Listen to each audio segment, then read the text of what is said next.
কেন জানাস না? আমি জানি না। কেন জানাস না? আমি জানি না। এই, চলে কি? যাব। কত-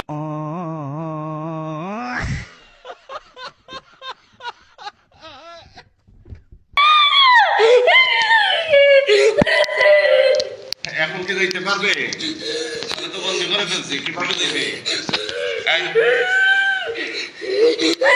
এই, সত্যি কথা কতদিন ধরে আসো? আমি অনেকদিন ধরে, আমি অনেকদিন ধরে। কি তা মানে কি কি ক্ষতি করছো তার এমের? আমি জানি না। হ্যাঁ, আমি জানি। কেন জানাস না? কই থেকে আইছো? আমি বটে রাস্তায়, আমি বটে রাস্তায়। বট গাছে থাকো? হ্যাঁ, আমি বটে গাছে থাকি। আচ্ছা, তো তার শরীরে আইলে কেন? তার শরীরে আইজত কেন?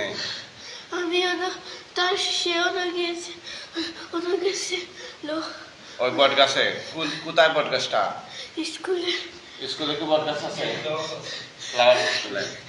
তোরা কি অন্য স্টুডেন্টের সাথে এরকম ডিস্টার্ব করস নাকি, নাকি শুধু তার সাথে?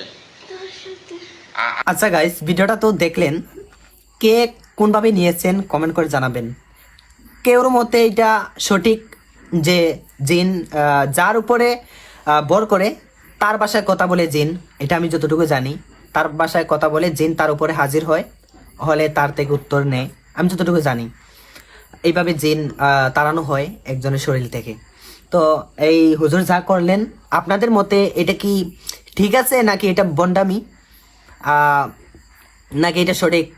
এই নিয়মে আপনাদের এখানেও, আপনার চোখে, আপনার জানা মতেও এইভাবেই জিন তাড়ানো হয়, এটা কি সঠিক নাকি বেসঠিক? এটা আপনারা কমেন্ট করে জানাবেন। যদি মনে করেন না ঠিক আছে এটা সঠিক, যারা মনে করেন সঠিক, তাহলে তো মনে করেন ভালোই, সঠিক হলে তো ভালো।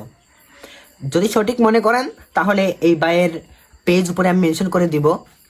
হ্যাঁ, ভিডিওটা দেখে যদি আপনাদের উপকার হয় তাহলে তো মনে করেন আলহামদুলিল্লাহ, যদি উপকার না হয় তাও কিছু করার নাই। ভাইয়ের পেজ আমি মেনশন করে দিব, ভাইয়ের সাথে আপনারা যোগাযোগ করে যদি আপনাদের কারো এরকম হয়ে তাকে কারো উপরে জিন হাজির হয়, তাহলে আপনারা এই ভাইয়ের সাথে যোগাযোগ করবেন। এই ভাই কোরআনী আয়াত দিয়ে, কোরআন ভিত্তিক অনুযায়ী এই রোগের কাজ করে থাকেন। যার উপরে জিন হাজির হয়েছে আপনাদের জানা মতে আপনাদের ঘরে বাইরে আশেপাশে, আপনারা চাইলে ওনার সাথে যোগাযোগ করতে পারেন। 10 মিনিটে এগুলো ফুটেজ হয়ে যাবে। ওনার স্থান হচ্ছে গিয়ে, কার্যালয় হচ্ছে গিয়ে মৌলভীবাজার জেলায় সদরে, মৌলভীবাজারে। তো ওনার সাথে যোগাযোগ করতে পারেন। স্ক্রিনে আর মেনশন করে ওনার পেজ দিয়ে দিব, বিস্তারিত ওনার পেজে গিয়ে যোগাযোগ করুন। ওকে, আসসালামু আলাইকুম।